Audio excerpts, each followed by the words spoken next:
ఉంచాలి. నెక్స్ట్ ఎక్కువ చేయలేదు. ఇలాగా కాయ అంటే కట్ చేసుకొని ఫ్రై చేసుకొని వేయించుకోవాలి.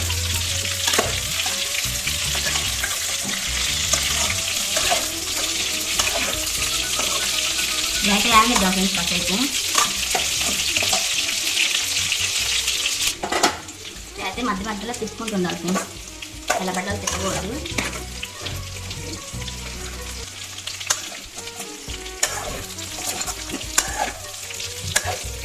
ఇప్పుడు పల్లీలు అయితే వేసేస్తున్నాం.